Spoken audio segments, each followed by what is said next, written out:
Good morning class. पिछले week हमने जितने टॉपिक कवर किए थे आज हम उन टॉपिक का रिवीजन करेंगे,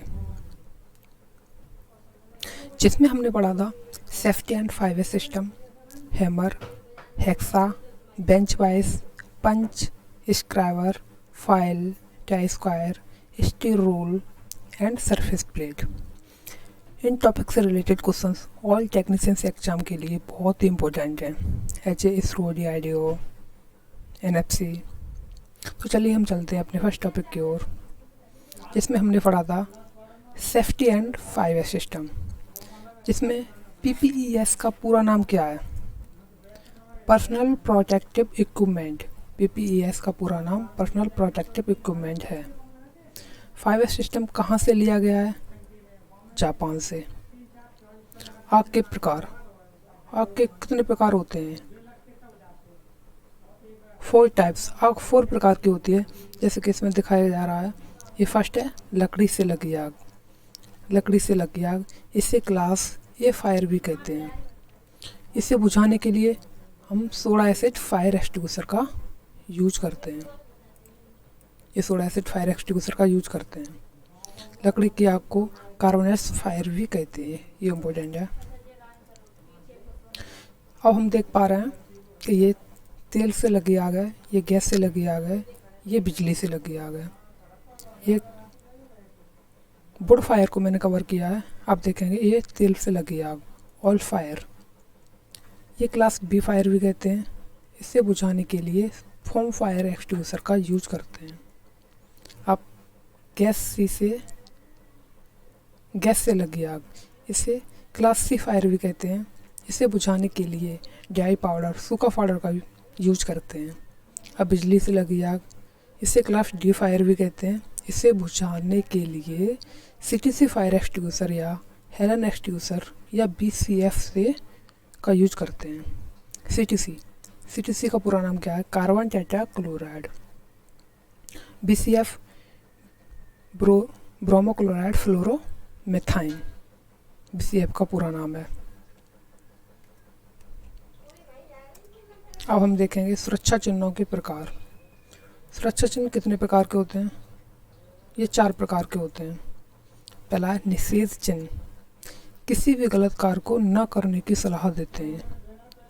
ये चिन्ह किसी भी गलत कार्य को न करने की सलाह देते हैं। इनके चिन्हों की आकृति गोलाई में होती है और इन पर रेड क्रॉस लगा होता है। इनका रंग तथा बॉर्डर लाल रंग का होता है। इनका बॉर्डर लाल रंग का होता है और क्रॉस लाल रंग का होता है और अंदर काले रंग का होता है। चेतावनी चिन्ह, वार्निंग चिन्ह, इन्हें चेतावनी वाले चिन्ह कहते हैं। चिन्हों की आकृति त्रिभुजाकार होती है, क्रॉस बार नहीं होती है। क्रॉस बार इनकी होती है। ये निश्चित चिन्ह है, इनकी आकृति क्रॉस बार होती है। ये क्रॉस लगा है। इनका बैकग्राउंड पीला होता है। इनका बॉर्डर व चिन्ह काले रंग का होता है। ये थर्ड है सूचना संकेत, इन्फॉर्मेशन चिन्ह। ये हमें सूचना देते हैं। जैसे कि जब हम वर्कशॉप में काम करते हैं तो वहाँ पर ये लगा होता है, तो हमारी चोट लग जाती है तो ये हमें सूचना देते हैं। ये चिन्ह फर्स्ट एड के लिए इन चिन्हों द्वारा सुरक्षा से संबंधित सूचना दी जाती है। इनका आकार ये बराबर आकृति के होते हैं। इनका बैकग्राउंड हरा होता है और चिन्ह सफ़ेद होता है। ये फोर्थ है अनिवार्य चिन्ह, इन्हें मैंडेटरी चिन्ह। इस प्रकार के चिन्हों को देखकर हमें सुरक्षा संबंधी कार्य की याद आती है। अब हम देखेंगे hammer. Hammer H A diagram, ये पेन है, ऊपर वाला पेन, ये नेक, आई, ये होल होता है, वो आई, मतलब सर्कुलर, एकदम वृत्ताकार नहीं होता, सर्कुलर रखा जाता है, क्योंकि इसमें हैंडल फिट करते समय थोड़ी सी जगह रह जाए जिसमें हम बेज लगा सकें। बेज क्या होता है? जब हैंडल को फिट करते हैं तो उसके चारों तरफ हल्की सी जगह रह जाती है जिसमें हम लकड़ी की छीलन या लोहे की छीलन को ठोकते हैं, इसे बेज बोलते हैं। नेक, ये नेक है, ये चेक है जहाँ पर हैमर का भार अंकित होता है। पोल है, ये फेस है। ये ग्रिप है, यहाँ से लेके यहाँ तक हम हैमर को पकड़ते हैं यूज करते समय। हैंड हैमर किस पदार्थ के बने होते हैं? ये किस पदार्थ के बने होते हैं? जो फोर्ट कार्बन स्टील के बने होते हैं। हैंड हैमर का भार होता है 0.125 से 1.5 किलोग्राम। हैमर का भार होता है, हैंड हैमर का भार। न्यूमेटिक हैमर किसे कहते हैं? पावर हैमर को। स्लेज हैमर का भार कितना होता है? 2 किलोग्राम से 10 किलोग्राम। स्लेज हैमर के हैंडल की लंबाई होती है 600 से 900 mm। नेक, चलो ये तो बता ही चुका हूँ। हेक्सा, अब देखेंगे हेक्सा क्या होता है।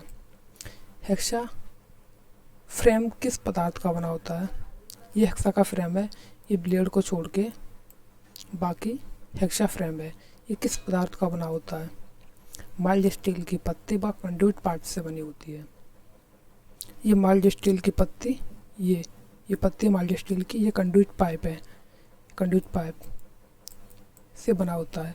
हेक्सा ब्लेड किस पदार्थ का बना होता है? ये hexa blade high carbon steel, tungsten steel या हाई स्पीड के बने होते हैं। हेक्सा ब्लेड में स्टैगर्ड सेट में ब्लेड की पिच होती है। हेक्सा ब्लेड होते हैं, ये कई सेटों में मिलते हैं, जिसमें स्टैगर्ड सेट और वेब सेट। स्टैगर्ड सेट में ब्लेड की पिच होती है 1.00 से 1.8 mm होती है। हेक्सा ब्लेड के वेब सेट में ब्लेड की पिच होती है, ये स्टैगर्ड सेट में, ये होती है वेब सेट में होती है 0.8 से 1 mm। हेक्साइंग करते समय स्टॉक की संख्या रखी जाती है। जब हम किसी धातु को काटते हैं हेक्सा के द्वारा तो उसे हेक्साइंग बोलते हैं। उस समय स्टॉक यानी कि हेक्सा को आगे ले जाना और पीछे ले जाना, वो स्टॉक होता है। फॉरवर्ड स्टॉक और रिटर्न स्टॉक, उसमें स्टॉक की संख्या होती है 25 से 30। अब देखेंगे बेंच पाइस। बेंच पाइस किस पदार्थ की बनी होती है? जैसे कि नीचे ये बेंच पाइस है, ये मूवेबल जॉ है, ये जॉ प्लेट है, jaw piece, jaw plate, fixed jaw, body, ये बॉडी है, ये नेट है, ये हैंडल है। बेंच पाइस अलग अलग पार्ट, अलग अलग धातु के बनाए जाते हैं। जैसे कि हम देख पा रहे हैं फिक्स्ड जॉ एंड बेस, ये फिक्स्ड जॉ एंड बेस, ये इसका बेस है।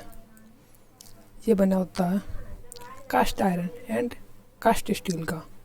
ये फिक्स्ड जॉ है, ये cast steel and cast iron का बना होता है। बेस तो कास्ट आयरन का बना ही होता है। मूवेबल जॉ, ये मूवेबल जॉ, ये हम इस जब हैंडल को घुमाते हैं तो ये आगे पीछे होता है, तब हम इसमें कोई जॉब को पकड़ पाते हैं। ये बना होता है कास्ट आयरन का। जॉ प्लेट, ये जॉ प्लेट होती है, ये जॉ को पकड़ती है। ये tool steel and mild steel की। Guide nut and box nut, ये नेट है guide nut and box nut, बना होता है gun metal and cast iron का। स्प्रिंग, यहाँ स्प्रिंग लगी होती है, स्प्रिंग स्टील की होती है, स्प्रिंग स्टील की बनी होती है। स्पिंडल, बासर, हैंडल, नट और पिन, ये बने होते हैं माइल्ड स्टील के। बेंच वाइस की ऊंचाई रखी जाती है। जब हम बेंच वाइस को यूज करते हैं तो उसे हम कहाँ फिट करते हैं? उसे टेबल पर फिट करते हैं, लेकिन उसकी हाइट कितनी रखनी चाहिए कि कारीगर को काम करने में आसान रहे? 3.5 फुट ज़मीन से 3.5 फुट या 42 इंच या फिर कारीगर की कोहनी के बराबर, जिससे कि उसे काम करने में आसानी हो। अब देखेंगे पंच। पंच क्या है? ये किस धातु का बना होता है? पंच किस पदार्थ के बनाए जाते हैं? ये हाई कार्बन स्टील का बना होता है, हाई कार्बन स्टील का बना होता है। पंच का व्यास कितना होता है? 10 से 12 mm होता है। पंच की लंबाई होती है, ये पंच की कितनी लंबाई होती है? यहाँ से यहाँ तक 100 mm होती है। डॉट पंच का कोण किस डिग्री पर ग्राइंड होता है? ये पंच होते हैं, अलग अलग पंच पाए जाते हैं, वो पॉइंट के अनुसार पाए जाते हैं। ये इनका पॉइंट है, पंच का पॉइंट है। ये डॉट पंच का होता है 60 डिग्री और सेंटर पंच का होता है 90 डिग्री। प्रिक पंच का होता है 30 डिग्री। ये बहुत ही मोस्ट इम्पोर्टेंट है तीनों क्वेश्चन। डॉट पंच 60 डिग्री, सेंटर पंच 90, प्रिक पंच 30 डिग्री। किस पंच के द्वारा गोल रॉड का केंद्र निकाला जाता है? ये गोल रॉड है, इसका ये केंद्र हम किस पंच के द्वारा निकाल सकते हैं? बेल पंच के द्वारा। आप देखेंगे स्क्राइबर। स्क्राइबर क्या होता है? ये किस पदार्थ का बना होता है? स्क्राइबर ये टूल स्टील की एक तार का बना होता है, टूल स्टील की तार का बना होता है। स्क्राइबर की लंबाई 150 से 20 mm रखी जाती है। स्क्राइबर की लंबाई यहाँ से यहाँ तक 150 से 200 mm होती है। स्क्राइबर के पॉइंट को कितने डिग्री के कोण पर ग्राइंड करते हैं? स्क्राइबर का ये पॉइंट है, इसे कितने डिग्री पर ग्राइंड करते हैं? ये एंगल कितना है? 12 से 15 डिग्री के कोण पे, 12 से 15 डिग्री के कोण पे स्क्राइबर को ग्राइंड करते हैं। ठीक है, स्क्राइबर को कितने डिग्री के कोण पर झुकाकर प्रयोग करते हैं? जैसे ये सरफेस प्लेट है, यहाँ पे कोई जॉब रखा हुआ है, इस पर मार्किंग करनी है,